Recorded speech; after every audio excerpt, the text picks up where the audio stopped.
Hello friends, ಎಲ್ಲರಿಗೂ ನಮಸ್ಕಾರ. ಇವತ್ತು ನಾವು ಅಲ್ಲಿ ಅಕ್ಕ ಈ ಒಂದು ನೈಸರ್ಗಿಕ ಕಾಡು ಮಾದರಿ ತೋಟದಲ್ಲಿ ಇದ್ದೇವೆ. ನೋಡಿ, ನಿಮಗೆಲ್ಲ ಕಾಣಿಸ್ತಾ ಇದೆ ಎಷ್ಟು ಚೆನ್ನಾಗಿ ನೈಸರ್ಗಿಕವಾಗಿ ತೋಟ ಎಷ್ಟು ಹಚ್ಚ ಹಸಿರಾಗಿ ಕಂಗೊಳಿಸ್ತಾ ಇದೆ ತೋಟ. ನೀವೇ ನೋಡಿ, ಎಲ್ಲ ಗಿಡಗಳನ್ನು ಇಲ್ಲಿ ಸಂಯೋಜನೆ ಮಾಡಿದ್ದೀವಿ. ಸೊ ಇವತ್ತು ನಾನು ಈ ವಿಡಿಯೋದಲ್ಲಿ ನಿಮಗೆ ಹೇಳ್ತಾ ಇದ್ದೀನಿ, ಒಂದು ಕಾಡು ಮಾದರಿ ತೋಟವನ್ನು ನಾವು 1 ಎಕರೆಯಲ್ಲಿ ನಿರ್ಮಾಣ ಮಾಡಿದರೆ ನಾವು ಎಷ್ಟು ಸಂಪಾದನೆ ಮಾಡಬಹುದು ಅನ್ನೋದನ್ನು ಈಗ ಈ ವಿಡಿಯೋದಲ್ಲಿ ನಾನು ನಿಮಗೆ ಹೇಳ್ತಾ ಹೋಗ್ತೀನಿ. ಹಾಗಾಗಿ ಎಲ್ಲರೂ ಕೂಡ ಈ ವಿಡಿಯೋವನ್ನು ಎಂಡ್ವರೆಗೂ ನೋಡಿ.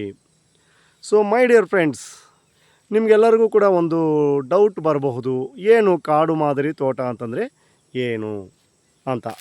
ಸೊ ಕಾಡು ಮಾದರಿ ತೋಟವನ್ನು ನಾವು ಹೇಗೆ ಬೆಳೆಸುವುದು ಅಂತಕ್ಕಂಥದ್ದು ಕೂಡ ನಿಮಗೆ ಡೌಟು ಬರಬಹುದು.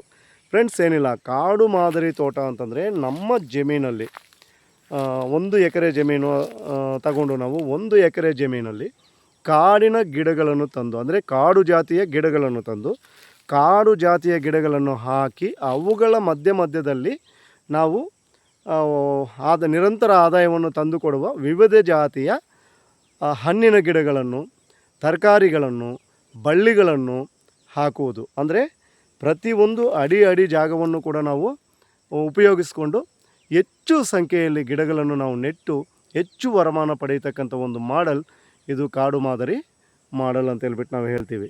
ಯಾಕೆ ಇದನ್ನು ಕಾಡು ಮಾದರಿ ಅಂತ ಹೇಳ್ತೀವಿ ಅಂತಂದರೆ, ಈ ತೋಟದಲ್ಲಿ ನಾವು ಯಾವುದೇ ರೀತಿಯ ರಾಸಾಯನಗಳನ್ನು ಹಾಕುವುದಿಲ್ಲ, ರಾಸಾಯನ ಗೊಬ್ಬರಗಳು ಹಾಕುವುದಿಲ್ಲ. ನಾವು ಅದರ ಮೇಲೆ ಯಾವುದೇ ರೀತಿ ಪೆಸ್ಟಿಸೈಡ್ಸ್ ಅಥವಾ ಕ್ರಿಮಿನಾಶಕಗಳನ್ನು ಕೂಡ ನಾವು ಸ್ಪ್ರೇ ಮಾಡುವ ಅವಶ್ಯಕತೆ ಇಲ್ಲ.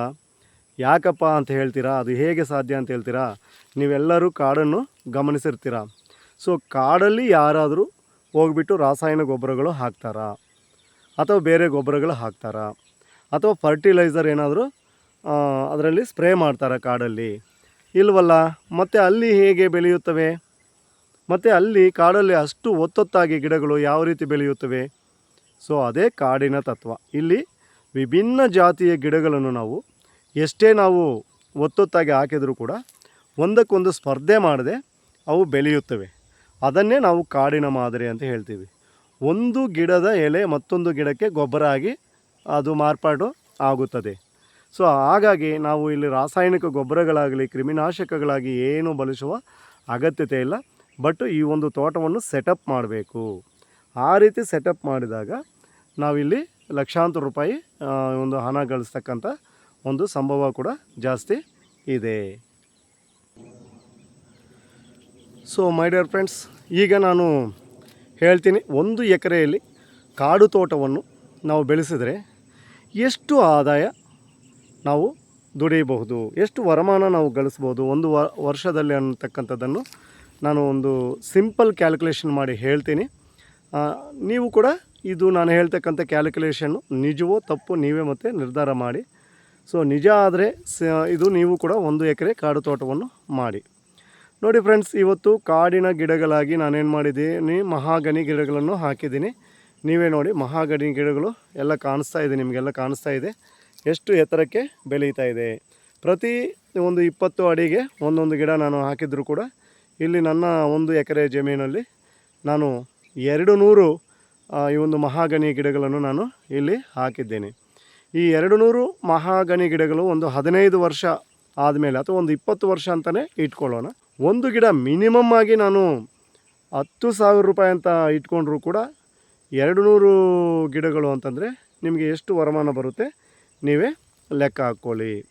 ಅಂದರೆ 200 ಗಿಡಗಳು ಇಂಟು 10,000 ಅಂದರೆ ನಮಗೆ 20 ಲಕ್ಷ ವರಮಾನ ಬರ್ತಕ್ಕಂಥ ನಿರೀಕ್ಷೆ ಇದೆ ಒಂದು 20 ವರ್ಷಗಳ ನಂತರ. ಅದನ್ನು ನಾವು ಡಿವೈಡ್ ಮಾಡಿಕೊಂಡ್ರೆ ವರ್ಷಕ್ಕೆ ನಮಗೆ 1 ಲಕ್ಷ ಅಂತಂದರೂ ಕೂಡ 20 ವರ್ಷಕ್ಕೆ 20 ಲಕ್ಷ. ಬೇಡ, ನಾವು ಅವುಗಳಿಗೆ ಬಳ್ಳಿ ಹಬ್ಬಿಸಿದ್ರೆ, ಇಟ್ ಮೀನ್ಸ್ ನಾವು ಮೆಣಸು ಹಬ್ಬಿಸಿದ್ರೆ ಆ ಮೆಣಸಿಂದಲೇ ನಾವು ಸಾಕಷ್ಟು ಈ ಒಂದು ದುಡ್ಡು ದುಡಿಯಬಹುದು. ಹಾಗಾಗಿ ನಾನು ಕಾಡಿನ ಈ ಒಂದು ಮರಗಳಾಗಿ ಮಹಾಗನಿಯನ್ನು ಹಾಕ್ಕೊಂಡಿದ್ದೇನೆ.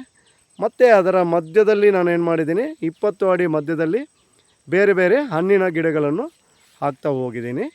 ಪ್ರಮುಖವಾಗಿ ನಾನು ಏನು ಮಾಡಿದ್ದೀನಿ, ಒಂದು 200 ಸೀಬೆ ಗಿಡಗಳನ್ನು ಇಲ್ಲಿ ನಾನು ಹಾಕಿದ್ದೀನಿ. ನೋಡಿ ನೀವೇ ನೋಡ್ತಾ ಇದ್ದೀರಾ. ಈ ಒಂದು ಸೀಬೆ ಗಿಡಗಳನ್ನು 200 ಸೀಬೆ ಗಿಡಗಳನ್ನು ಹಾಕಿದ್ದೀನಿ. ತೈವಾನ್ ವೆರೈಟಿ ಸೀಬೆ ಗಿಡಗಳನ್ನು ಹಾಕಿದ್ದೀನಿ. ಇವುಗಳಿಂದ ನಾವು ಹೆಚ್ಚು ಆದಾಯವನ್ನು ನಿರೀಕ್ಷೆ ಮಾಡ್ಬೋದು. ಹಾಗಾಗಿ ತೈವಾನ್ ವೆರೈಟಿ ಸೀಬೆ ಗಿಡಗಳನ್ನು ನಾನು ಒಂದು 200 ಹಾಕಿದ್ದೇನೆ. ಅದರ ಜೊತೆಗೆ ಈ ಒಂದು ತೆಂಗಿನ ಗಿಡಗಳನ್ನು ಕೂಡ ನಾನು ಇಲ್ಲಿ ಹಾಕಿದ್ದೀನಿ. ತೆಂಗಿನ ಗಿಡಗಳು ಬಂದು ಇಲ್ಲಿ ನಾನು 40 ತೆಂಗಿನ ಗಿಡಗಳನ್ನು ಹಾಕಿದ್ದೀನಿ.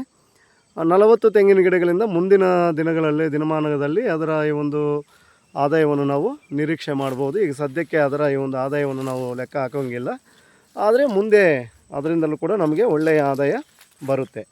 ಮತ್ತು ಒಂದು 30 ನಾನು ಮಾವಿನ ಗಿಡಗಳನ್ನು 30 ಗಿಡಗಳನ್ನು ಹಾಕಿದ್ದೇನೆ. ನಾನು ಮಾವಿನ ಗಿಡಗಳು ಎಷ್ಟು ಹಾಕಿದ್ದೇನೆ, ಒಂದು 30 ಮಾವಿನ ಗಿಡಗಳನ್ನು ನಾನು ಹಾಕಿದ್ದೇನೆ. ಈ ಒಂದು 30 ಮಾವಿನ ಗಿಡಗಳಿಂದ ನಾನು ಈಗಾಗಲೇ ಇದೇ ವರ್ಷ ಈಗ ಕಟಾವೆಲ್ಲ ಆಯಿತು. ನಾನು ನೈಸರ್ಗಿಕವಾಗಿ ಅವುಗಳನ್ನು ಕಿತ್ತು ಮಾಗಿಸಿ ನಾನು ಮಾರಾಟ ಮಾಡಿದ್ದೇನೆ. ಇಷ್ಟೊತ್ತಿಗೆ ನನಗೆ ಒಂದು 15,000 ರೂಪಾಯಿ, ಅಂದರೆ ನಮ್ಮ ಮನೆಯವರು ತಿಂದು ಮತ್ತು ನಮ್ಮ ರಿಲೇಟಿವ್ಸ್ಗೆ, ನಮ್ಮ ಬಂಧು ಬಳಗ ಎಲ್ಲರಿಗೂ ಕೊಟ್ಟಿದ್ದೇನೆ. ಅಷ್ಟು ಕೊಟ್ಟು ನಾನು ಮಾರಾಟ ಮಾಡಿಕೊಂಡಿದ್ದೇನೆ.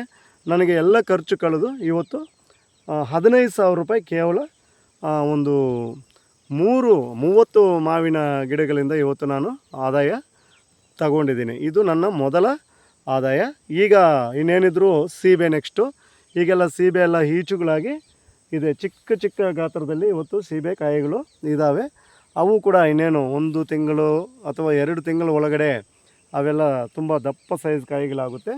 200 ಗಿಡ ನನ್ನ ಹತ್ರ ಇರೋದರಿಂದ ನಾನು ಒಂದೊಂದು ಗಿಡದಿಂದ ನಾನು 10 kg ನಾನು ಎಕ್ಸ್ಪೆಕ್ಟೇಷನ್ ಮಾಡಿದರು. ನನಗೆ ಒಂದು 10 kg ಎಕ್ಸ್ಪೆಕ್ಟೇಷನ್ ಮಾಡಿದ್ರು 2 ಟನ್ನು ಈ ಒಂದು ಸೀಬೆ ತೆಗೆಯುವ ನಿರೀಕ್ಷೆ ಇಟ್ಕೊಂಡಿದ್ದೇನೆ.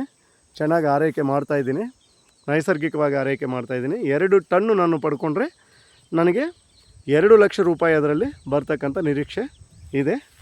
ಸೊ ಮಾವಲ್ಲಿ ಒಂದು 15,000 ಬಂದಿದೆ, ಸೀಬೆದಲ್ಲಿ 2 ಲಕ್ಷ ನಾನು ನಿರೀಕ್ಷೆ ಇಟ್ಕೊಂಡಿದ್ದೇನೆ. ಇನ್ನು ಚಿಕ್ಕ ಚಿಕ್ಕ ಗಿಡಗಳು ಇನ್ನೂ ಇಲ್ಲಿ ಜಾಸ್ತಿ ಇನ್ಸ್ಟಾಲ್ಮೆಂಟ್ ಮಾಡಬೇಕು ಗಿಡಗಳು. ಮತ್ತು ನೇರಳೆ ಹಾಕಿದ್ದೀನಿ. ಇದೇ 1 ಎಕರೆಯಲ್ಲಿ ಒಂದು 20 ನೇರಳೆ ಇದೆ. ಅದು ಕೂಡ ಇನ್ನೂ ಕ್ರಾಪ್ಗೆ ಬಂದಿಲ್ಲ. ಸೊ ಅದು ಮೇ ಬಿ ನೆಕ್ಸ್ಟ್ ಇಯರ್ಗೆ ಬರ್ಬೋದು ನೇರಳೆ. ನೇರಳೆ ಒಂದು 20 ಗಿಡ ಇದೆ ಅಂತಂದರೂ ಕೂಡ, ಕನಿಷ್ಠ ಅಂತಂದರೂ ಕೂಡ 1 ಲಕ್ಷ ರೂಪಾಯಿ ಅದರಲ್ಲಿ ವರಮಾನ ಅಂತೂ ಖಂಡಿತ ಬಂದೇ ಬರುತ್ತೆ. ಸೊ ಅದು 1 ಲಕ್ಷ, ಸೀಬೆಯಲ್ಲಿ ಒಂದು 2 ಲಕ್ಷ, 3 ಲಕ್ಷ. ಮತ್ತು ಮಾವಲ್ಲಿ ಮುಂದಿನ ವರ್ಷದಲ್ಲಿ, ಈ ವರ್ಷ 15, ಮುಂದಿನ ವರ್ಷ ಆಗೋಷ್ಟೊತ್ತಿಗೆ ಅದು ಇನ್ನೂ ಡಬಲ್ ತ್ರಿಬಲ್ ಆಗ್ತಕ್ಕಂಥ ನಿರೀಕ್ಷೆ ಇದೆ ನನಗೆ. ಅದರಲ್ಲೂ ಕೂಡ ಒಂದು 50,000 ಅಂತ ಇಟ್ಕೊಂಡ್ರೂ ಕೂಡ 3.5 ಲಕ್ಷ ನಾನು ಕೇವಲ ಸೀಬೆ ಮಾವು ಮತ್ತು ಸೀಬೆ ಮಾವಿನಿಂದ ನಾನು 3.5 ಲಕ್ಷ ನಾನು ಆದಾಯವನ್ನು ನಿರೀಕ್ಷೆ ಮಾಡ್ತಾಯಿದ್ದೀನಿ. ಅದರ ಜೊತೆಗೆ ನನ್ನಲ್ಲಿ ಇನ್ನು ದಾಳಿಂಬೆ ಗಿಡಗಳು ಕೂಡ ನನ್ನ ಹತ್ರ ಇದ್ದಾವೆ. ಒಂದು 20 ದಾಳಿಂಬೆ ಹಾಕಿದ್ದೀನಿ. ನೈಸರ್ಗಿಕ ಕೃಷಿ ಮಾಡಿ 20 ದಾಳಿಂಬೆ ಹಾಕಿದ್ದೀನಿ. 20 ದಾಳಿಂಬೆಯನ್ನು ನಾನು ಚೆನ್ನಾಗಿ ನೋಡಿಕೊಂಡ್ರೆ ನೀವೇ ಲೆಕ್ಕ ಹಾಕ್ಕೊಳ್ಳಿ, ಒಂದು ದಾಳಿಂಬೆ ಗಿಡದಿಂದ ನಮಗೆ ಇಲ್ಲಿ ಕೂಡ ಅಷ್ಟೇ ನಾವು ಜಾಸ್ತಿ ಏನು ಎಕ್ಸ್ಪೆಕ್ಟೇಷನ್ ಮಾಡಲ್ಲ. ಒಂದು ದಾಳಿಂಬೆ ಗಿಡದಿಂದ ನಮಗೆ 10 kg ಅಂತಂದರೂ ಕೂಡ, ಇವತ್ತು ಕಡಿಮೆ ಅಂತಂದರೂ ಕೂಡ 150 ರೂಪಾಯಿಗಿಂತ ಕಡಿಮೆ ಇಲ್ಲ. ಒಂದು ಗಿಡದಿಂದ ನಮಗೆ 10 kg ಅಂದರೆ 150 ರೂಪಾಯಿ ರೇಟ್ ಅಂತಂದರೂ ಕೂಡ ನಮಗೆ ಒಂದು ಗಿಡ ಬಂದು ನಮಗೆ ಎಷ್ಟಾಗುತ್ತೆ, 1,500 ರೂಪಾಯಿ ತಂದು ಕೊಡುತ್ತೆ. ಆ ರೀತಿ 20 ಗಿಡಗಳಿಂದ ನಮಗೆ ಎಷ್ಟು ವರಮಾನ ಬರ್ಬೋದು ನೀವೇ ಯೋಚನೆ ಮಾಡಿ. 20 ದಾಳಿಂಬೆ ಗಿಡಗಳಿದೆ, 20 ಅಂದರೆ ನಮಗೆ ಇದು ಒಂದು 30,000 ರೂಪಾಯಿ. 20 ಗಿಡಗಳಿಂದ 30,000 ರೂಪಾಯಿಲಿ ನಾನು ಎಕ್ಸ್ಪೆಕ್ಟ್ ಮಾಡ್ತಾಯಿದ್ದೀನಿ. ಸೊ ಇದೇ ರೀತಿ ಇನ್ನು ನನ್ನ ಹತ್ರ ಇದಿದೆ, ಯಾವುದು ಸಪೋಟ ಗಿಡ ಇದೆ, ಅದು ಕೂಡ ತೋರಿಸ್ತೀನಿ ನೋಡಿ. ಇದು ಕೂಡ ದಾಳಿಂಬೆ ಎಲ್ಲ ಹೂವೆಲ್ಲ ಹೆಂಗೆ ಬಿಟ್ಟಿದೆ ನೀವೇ ನೋಡಿ, ಹೂವೆಲ್ಲ ಹೇಗೆ ಬಿಡ್ತಾ ಇದೆ ನೋಡಿ. ಸೊ ಇವೆಲ್ಲ ಕಾಯಿಗಳಾಗುತ್ತೆ ಅಲ್ವಾ, ಎಲ್ಲ ಕಾಯಿಗಳಾಗುತ್ತೆ. ಇನ್ನು ಇದರ ಜೊತೆಗೆ ನಾನು ನಿಮಗೆ ಇದು ಕೂಡ ತೋರಿಸ್ತೀನಿ, ಸಪೋಟ. ಬನ್ನಿ ಸಪೋಟ ನೋಡೋರಂತೆ ಬನ್ನಿ. ಇಲ್ಲಿ ಸಪೋಟ ಗಿಡ ನೋಡಿ ಎಷ್ಟು ಚೆನ್ನಾಗಿ ಬಂದಿದೆ ನೋಡಿ. ಇನ್ನು ಕಾಯಿಗಳು ಬಂದಿಲ್ಲ, ನಮ್ಮ ಮನೆ ವಾಡಿಕೆಗಷ್ಟೇ ಬಂದಿವೆ ಕಾಯಿಗಳು. ಸಪೋಟ ಗಿಡ ನೋಡಿ, ಇಂತಹ ಒಂದು 20 ಸಪೋಟ ಗಿಡಗಳನ್ನು ನಾನು ಈ ಒಂದು ತೋಟದಲ್ಲಿ ಹಾಕಿದ್ದೀನಿ. ಈ 20 ಸಪೋಟ ಗಿಡಗಳಿಂದ ಒಂದು ಗಿಡದಿಂದ ನಾವು ದೊಡ್ಡ ಗಿಡಗಳಾದ ಮೇಲೆ ಒಂದು ಗಿಡದಿಂದ ನಾವು 500 ರೂಪಾಯಿ ವರಮಾನವನ್ನು ನಿರೀಕ್ಷೆ ಮಾಡಿದರೂ ಕೂಡ 20 ಗಿಡಗಳಿಂದ ನಮಗೆ 10,000 ರೂಪಾಯಿ ಇದರಿಂದಲೂ ಕೂಡ ನಾವು ವರಮಾನ ನಿರೀಕ್ಷೆ ಮಾಡಬಹುದಾಗಿದೆ. ಅದೇ ರೀತಿ ನಾನು ನಿಮಗೆ ನಮ್ಮ ತೋಟದಲ್ಲಿರ್ತಕ್ಕಂಥ ನೇರಳೆಯನ್ನು ಕೂಡ ತೋರಿಸ್ತೀನಿ ಬನ್ನಿ. ಅದರಿಂದನೂ ಕೂಡ ನನಗೆ ಯಾವ ರೀತಿ ಎಷ್ಟು ಆದಾಯ ಬರ್ಬೋದು ಅಂತ ನೀವೇ ಲೆಕ್ಕ ಹಾಕುವಂತೆ. ನೋಡಿ, ನೀವು ನೇರಳೆ ಗಿಡವನ್ನು ನೋಡಬಹುದು, ಎಷ್ಟು ಚೆನ್ನಾಗಿ ನೇರಳೆ ಗಿಡ ಇದೆ ನೋಡಿ. ಇಂತಹ ಒಂದು 30 ನಾನು 40 ಗಿಡಗಳು ಹಾಕಿದ್ದೀನಿ. ಆದರೆ ಒಂದು 30 ಗಿಡಗಳಿಗೆ ನಾವು ಲೆಕ್ಕ ಹಾಕ್ಕೊಂಡ್ರೂ ಕೂಡ ಇದೇ ಜಮೀನಲ್ಲೇ ನಿಮಗೆ ಒಂದು 30 ಗಿಡಗಳಿದ್ದಾವೆ. ಒಂದೊಂದು ಗಿಡ ಈಗ ನಮ್ಮ ಊರಲ್ಲಿ ಇನಾರ್ಗಾನಿಕ್ ಆಗಿ ಬೆಳೆದಿರೋರೆ 10 ಗಿಡಗಳಿಂದ 10 ಗಿಡಗಳನ್ನು 50,000 ರೂಪಾಯಿಗೆ ಮಾರಿದ್ದುಂಟು. ಅಂದರೆ 10 ಗಿಡಗಳು ಅಂದರೆ ಒಂದು ಗಿಡದಿಂದ 5,000 ರೂಪಾಯಿ ಅವರು ನಿರೀಕ್ಷೆ ಮಾಡಿದ್ದಾರೆ. ನಾವು ನ್ಯಾಚುರಲ್ ಆಗಿ ಬೆಳೆದಿರುವುದರಿಂದ ನಾವು ಅಷ್ಟೇ ಲೆಕ್ಕ ಇಟ್ಕೊಂಡ್ರು ಕೂಡ ಈಗ 30 ಗಿಡಗಳಿಂದ ನನಗೆ 1.5 ಲಕ್ಷ ನಿರೀಕ್ಷೆ ಇದೆ. ಸೊ ಸ್ನೇಹಿತರೆ, ಇದೇ ರೀತಿ ಇನ್ನೂ ಇದು ಬೇಕಾದಷ್ಟು ಖಾಲಿ ಜಾಗ ಇದೆ. ಸೊ ಈ ತೋಟದಲ್ಲಿ ನಾವಿನ್ನೂ ಹಲವು ರೀತಿಯ ಜಾಯಿಕಾಯಿ ಹಾಕ್ಬೋದು, ಬೇಳದ ಗಿಡಗಳು ಹಾಕ್ಬೋದು, ಕೋಕೋ ಹಾಕ್ಬೋದು, ಕಾಫಿ ಗಿಡಗಳು ಹಾಕ್ಬೋದು, ಮತ್ತು ಮೆಣಸಿನ ಬಳ್ಳಿ ಹಾಕ್ಬೋದು. ಇವೆಲ್ಲವನ್ನು ನಾವು ಲೆಕ್ಕಾಚಾರ ಮಾಡ್ತಾ ಹೋದರೆ ನೀವೇ ಲೆಕ್ಕ ಹಾಕ್ಕೊಳ್ಳಿ ಎಷ್ಟು ದುಡ್ಡು 1 ಎಕರೆ ಕಾಡು ತೋಟ ಮಾಡಿದರೆ ನಾವು ದುಡಿಬೋದು. ಇಲ್ಲೆಲ್ಲ ನೋಡಿ, ಈ ಭಾಗದಲ್ಲೆಲ್ಲ ಇನ್ನೂ ಖಾಲಿ ಇದೆ ಇದು. ಈಗ ಈ ಮಳೆಗಾಲದಲ್ಲಿ ಇಲ್ಲೆಲ್ಲ ನಾನು ತುಂಬಿಸ್ತೀನಿ ಗಿಡಗಳನ್ನು ತಂದು.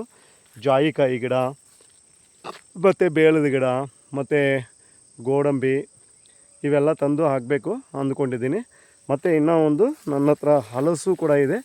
ಬನ್ನಿ, ಅದನ್ನು ಕೂಡ ನಿಮಗೆ ಹಲಸು ಗಿಡ ಕೂಡ ತೋರಿಸ್ತೀನಿ ಬನ್ನಿ.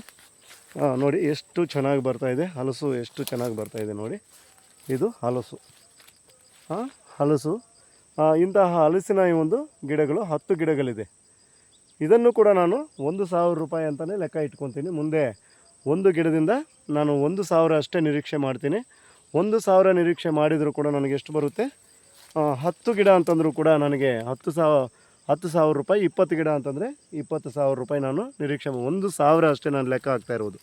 ನಾನು ಜಾಸ್ತಿ ಯಾವುದೂ ಕೂಡ ಲೆಕ್ಕ ಹಾಕ್ತಾಯಿಲ್ಲ. ಸೊ ನೋಡಿ ಫ್ರೆಂಡ್ಸ್, ಈ ರೀತಿ ನೀವೇ ಲೆಕ್ಕ ಹಾಕ್ಕೊಳ್ಳಿ. ಇದರ ಜೊತೆಗೆ ನಾವಿನ್ನು ತರಕಾರಿಗಳನ್ನು ಹಾಕ್ಕೊಂಡ್ರೆ ಎಷ್ಟು ವರಮಾನ ಬರುತ್ತೆ ನೀವೇ ಲೆಕ್ಕ ಹಾಕ್ಕೊಳ್ಳಿ. ಆದರೆ ದುಡಿಬೇಕು. ಇಲ್ಲಿ ಇನ್ನು ಬಾಳೆ ಹಾಕ್ಬೋದು, ಪಪ್ಪಾಯ ಹಾಕ್ಬೋದು, ನುಗ್ಗೆ ಹಾಕ್ಬೋದು, ಅಗಸೆ ಹಾಕ್ಬೋದು. ನೋಡಿ, ಈ ಎಲ್ಲ ಗಿಡಗಳನ್ನು ಕೂಡ ನಾವು ಹಾಕ್ಬೋದು ಇಲ್ಲಿ. ಆ ಎಲ್ಲ ಗಿಡಗಳನ್ನು ಹಾಕಿದಾಗ ನೀವೇ ಅರ್ಥ ಮಾಡ್ಕೊಳ್ಳಿ, ಇದು ಒಂದು ATM ಆಗುತ್ತೆ. ಅದರ ಜೊತೆಗೆ ಪಶುಪಾಲನೆ ಮಾಡಿದರೆ, ಅಂದರೆ ನಾವು ದೇಶೀಯ ಹಸುಗಳನ್ನು ಸಾಕ್ಕೊಳ್ಳೋದು, ಆ ದೇಶೀಯ ಹಸುಗಳ ಈ ಒಂದು ಬೆರಣೆಯಿಂದ, ಆ ಸಗಣಿಯಿಂದ ಬೆರಣೆ ಮಾಡಿ ಬೆರಣೆ ಮಾರಾಟ ಮಾಡ್ಬೋದು. ಇಲ್ಲ ಮಾರಾಟ ಮಾಡೋದು ಬೇಡ, ಸೊ ನಾವು ನಮ್ಮ ಜಮೀನಿಗೆ ಘನ ಮತ್ತು ದ್ರವ ಜೀವಾಮೃತವನ್ನು ಅದರಿಂದ ರೆಡಿ ಮಾಡ್ಕೋಬೋದು. ಅದರ ಹಾಲಿನಿಂದ ನಾವು ತುಪ್ಪ ಮಾಡ್ಬೋದು. ಇವತ್ತು ದೇಶಿ ಹಸುವಿನ ತುಪ್ಪಕ್ಕೆ ಮಾರ್ಕೆಟಲ್ಲಿ ತುಂಬ ಡಿಮ್ಯಾಂಡ್ ಇದೆ. ಅದು ಕೂಡ ಒಂದು ಸೈಡ್ ಇನ್ಕಮ್ ಆಗುತ್ತೆ. ಒಂದು 20ರಿಂದ 30 ಕುರಿಗಳನ್ನು ನಾವು ಹಾಕ್ಕೊಂಡು ಮಾರಿದರೆ ಒಂದು ಕುರಿಯಿಂದ ನಮಗೆ 1,000 ರೂಪಾಯಿ ಒಂದು ತಿಂಗಳಿಗೆ ಲಾಭ ಬರುತ್ತೆ. ಎಲ್ಲರೂ ಮಾಡ್ತಾಯಿದ್ದಾರೆ, ನಮ್ಮ ಹಳ್ಳಿಯಲ್ಲಿ ಮಾಡ್ತಾಯಿದ್ದಾರೆ. 3 ತಿಂಗಳು ಮಾಡಿದ್ದಾರೆ ಅಂತಂದರೆ ಒಂದು 2,000 ರೂಪಾಯಿ ಅಂತೂ ಖಂಡಿತ ಲಾಭ ಬಂದೇ ಬರುತ್ತೆ. 30 ಕುರಿ ಅಂತಂದರೆ ಒಂದು 60,000 ರೂಪಾಯಿ ಅಂತಂದರೂ ಕೂಡ ನಮಗೆ ಅಲ್ಲೂ ಕೂಡ ತಿಂಗಳಿಗೆ 20,000 ರೂಪಾಯಿ ವರಮಾನ ಸಿಗುತ್ತೆ. ಇದೇ ರೀತಿ ನಾನು ಸಿಂಪಲ್ಲಾಗಿ ಕ್ಯಾಲ್ಕುಲೇಷನ್ ಮಾಡ್ತಾಯಿದ್ದೀನಿ. ಸೊ ಈ ರೀತಿ ನೀವು ಮಾಡ್ತಾ ಹೋದರೆ 1 ಎಕರೆ ಜಮೀನು ಸಾಕು. ಇನ್ನು ಇಲ್ಲಿ ಜೇನು ಸಾಕ್ಬೋದು ನೀವು. ಒಂದು 10-20 ಜೇನು ಪೆಟ್ಟಿಗೆ ಕೂಡ ಒಂದೇ ಎಕರೆಯಲ್ಲಿ ಇಟ್ಕೋಬೋದು. ಜೇನು ಪೆಟ್ಟಿಗೆಯಿಂದ ಆದಾಯ, ನಾಟಿ ಕೋಳಿಗಳು ಬಿಡ್ಬೋದು, ಕುರಿಗಳು ಬಿಡ್ಬೋದು. ಮತ್ತು ಕೃಷಿ ಹೊಂಡ ಮಾಡಿದರೆ ಮೀನು ಬಿಟ್ಕೊಂಡ್ರೆ ಮೀನಿನಿಂದ ಆದಾಯ. ಸೊ ಈ ರೀತಿ ನಾವೆಲ್ಲವನ್ನು ಪಟ್ಟಿ ಮಾಡುತ್ತಾ ಹೋದರೆ ನಾವೆಲ್ಲ ಖರ್ಚು ಕಳೆದರೂ ಕೂಡ ನಮಗೆ ಡೌಟೇ ಬೇಡ, ನಿಸ್ಸಂದೇಹವಾಗಿ ನಮಗೆ 10 ಲಕ್ಷ ರೂಪಾಯಿ ಉಳಿಯುತ್ತೆ. 1 ಎಕರೆ ಮಾಡಿದರೆ ಸಾಕು. ನಾವು 100 ಎಕರೆ 10 ಎಕರೆ ನಾವೇನು ಮಾಡಬೇಕಾಗಿಲ್ಲ. 1 ಎಕರೆಯನ್ನು ಪ್ರತಿದಿನ ಇಲ್ಲಿ ಬಂದು ನಾವು ಇದ್ದುಕೊಂಡು ಇದನ್ನು ಒಂದು ಫುಡ್ ಫಾರೆಸ್ಟ್ ಮಾಡಿಕೊಂಡು, ಆಗ್ರೋ ಫಾರೆಸ್ಟ್ ಮಾಡಿಕೊಂಡು, ನಾವು ಒಬ್ಬ ಸರ್ಕಾರಿ ನೌಕರ ಯಾವ ರೀತಿ ಜಾಬ್ಗೆ ಹೋಗ್ತಾನೆ ಆ ರೀತಿ ಗಂಡ ಹೆಂಡತಿ ಇಬ್ಬರೂ ಬಂದು ತೋಟದಲ್ಲಿ ಕೆಲಸ ಮಾಡಿ 10 ಬೆಳೆಗಳನ್ನು ಬೆಳೆಯುವುದ್ರ ಮುಖಾಂತರ 10 ಲಕ್ಷನೇ ಅಲ್ಲ, ಸೊ ಅವ್ರಿಗೆ ಸಾಮರ್ಥ್ಯ ಇದ್ದರೆ ಲಕ್ಷಾಂತರ ರೂಪಾಯಿ ಸಂಪಾದನೆ ಮಾಡ್ತಾ ಹೋಗ್ಬೋದು. ಅನ್ಲಿಮಿಟೆಡ್, ಇಲ್ಲಿ ಇಷ್ಟೇ ಅಂತ ಲಿಮಿಟ್ ಹೇಳೋಕ್ಕಾಗಲ್ಲ. ಅನ್ಲಿಮಿಟೆಡ್ಡಾಗಿ ನೀವು ದುಡಿತಾ ಹೋಗ್ಬೋದು. ಏನಿಲ್ಲ, ಕುರಿಗಳನ್ನೇ ಒಂದು 100 ಕುರಿಗಳನ್ನಂತೆ ಏನಾದರೂ ನೀವು ಸಾಕಣೆ ಮಾಡಿದ್ದೀರ ಅಂತಂದರೆ ಬರೀ ಕುರಿಗಳಿಂದಲೇ ಒಂದು ವರ್ಷದಲ್ಲಿ ನೀವು 10 ಲಕ್ಷ ಮಾಡ್ಬೋದು. ನೆನಪಿಟ್ಕೊಳ್ಳಿ. ನಾಟಿ ಕೋಳಿಗಳು ಮಾಡಿದ್ದೀರಾ ಅಂತಂದರೆ ನಾಟಿ ಕೋಳಿ ಮೊಟ್ಟೆ ಮಾರುವುದರಿಂದ ಅಥವಾ ಅದು ಮಾಂಸಕ್ಕೆ ಕೋಳಿಗಳನ್ನು ಕೊಡುವುದರಿಂದಲೂ ಕೂಡ ನೀವು ಲಕ್ಷಾಂತರ ರೂಪಾಯಿ ಮಾಡ್ಬೋದು. ಇದರಲ್ಲಿ ಅನುಮಾನನೇ ಇಲ್ಲ, ಆದರೆ ಮಾಡಬೇಕು. ಸೊ ಹಾಗಾಗಿ ಮೈ ಡಿಯರ್ ಫ್ರೆಂಡ್ಸ್, ಇವತ್ತು ನಾನಿಲ್ಲಿ ನನ್ನ ಈ ಒಂದು ಕಾಡು ಮಾದರಿ ತೋಟವನ್ನು ನಿಮಗೆಲ್ಲರಿಗೂ ಕೂಡ ತೋರಿಸಿದ್ದೀನಿ. ಮತ್ತು ಏನೆಲ್ಲ ಗಿಡಗಳನ್ನು ಹಾಕಿದ್ದೀನಿ ಮತ್ತು ಹೇಗೆ ಹೊರಮಾನ ನಿರೀಕ್ಷೆ ಮಾಡ್ಬೋದು ಅಂತಕ್ಕಂಥದ್ದು ಇನ್ನಿಲ್ಲ. ಮತ್ತು ನಲ್ಲಿ ಗಿಡಗಳು ಕೂಡ ಹಾಕಬೇಕು ಅಂದ್ಕೊತಾ ಇದ್ದೀನಿ. ನಲ್ಲಿಕಾಯಿ ಗಿಡಗಳೆಲ್ಲ ಈ ಬೌಂಡ್ರಿ ಎಲ್ಲ ಖಾಲಿ ಇದೆ. ಆ ಬೌಂಡ್ರಿಗೆಲ್ಲ ಒಂದು 40ರಿಂದ 50 ನಲ್ಲಿ ಗಿಡಗಳನ್ನು ಕೂಡ ಹಾಕ್ತೀನಿ. ಒಂದು ನಲ್ಲಿ ಗಿಡ ಇದೆ ಇವತ್ತು ನಮ್ಮ ತೋಟದಲ್ಲಿ. ಸೊ ಇಲ್ಲಿ ಒಂದು ಸ್ವಲ್ಪ ಕತ್ತಲಾಗ್ತಾಯಿದೆ, ಹಾಗಾಗಿ ಸರಿಯಾಗಿ ಕಾಣಿಸ್ತಾ ಇಲ್ಲ. ತೋರಿಸ್ತೀನಿ ನೋಡಿ. ನಲ್ಲಿಕಾಯಿ ಗಿಡ ನೋಡಿ, ನಲ್ಲಿಕಾಯಿ ಗಿಡ ಇದೆ. ಇಂಥ ಒಂದು 30ರಿಂದ 40 ಹಾಕ್ತೀನಿ ಇವತ್ತು. ನಲ್ಲಿಕಾಯಿ ಒಂದು ಗಿಡಕ್ಕೆ ಮತ್ತು ನಲ್ಲಿಕಾಯಿಗೆ ಇವತ್ತು ತುಂಬ ಡಿಮ್ಯಾಂಡ್ ಇದೆ. ಅದರ ಪೌಡ್ರಿಗೆ ತುಂಬ ಡಿಮ್ಯಾಂಡ್ ಇದೆ. ಹಾಗಾಗಿ ನಲ್ಲಿಕಾಯಿ ಕೂಡ ಇನ್ನು ಗಿಡಗಳ ಹಾಕ್ತೀನಿ ನಾನು. ಸೊ ಈ ರೀತಿ ನಾನು ಬೇರೆ ಏನೂ ಮಾಡಲ್ಲ. ಸೊ 1 ಎಕರೆಯನ್ನು ನಾನು ಸರಿಯಾಗಿ ನೋಡಿಕೊಂಡ್ರೆ ನಾನು ಪ್ರತಿ ವರ್ಷ ನನ್ನ ಖರ್ಚು ವೆಚ್ಚ ಎಲ್ಲ ಕಳೆದು ನಾನು ಒಂದು 10ರಿಂದ 15 ಲಕ್ಷ ಸಂಪಾದನೆ ಮಾಡ್ತಕ್ಕಂಥ ಯೋಜನೆಯನ್ನು ಹಾಕ್ಕೊಂಡಿದ್ದೀನಿ. ನೀವು ಕೂಡ ಇದೇ ರೀತಿ ಮಾಡಿದರೆ ನೀವು ಕೂಡ ಇಷ್ಟು ಹಣ ನೀವು ಸಂಪಾದನೆ ಮಾಡ್ಬೋದು ಅಂತಕ್ಕಂಥ ಹೇಳ್ತಾ ಈ ವಿಡಿಯೋವನ್ನು ಇಲ್ಲಿಗೆ ಮುಗಿಸ್ತಾ ಇದ್ದೀನಿ. ಸೊ ನಿಮಗೆ ನಾನು ಕೊಟ್ಟಿರ್ತಕ್ಕಂಥ ಇನ್ಫಾರ್ಮೇಷನ್ನು ಸರಿ ಅನಿಸಿದರೆ ಎಲ್ಲರೂ ಲೈಕ್ ಮಾಡಿ. ಸೊ ಅದೇ ರೀತಿ ಬೇರೆಯವ್ರಿಗೂ ಕೂಡ ಶೇರ್ ಮಾಡಿ. So thank you.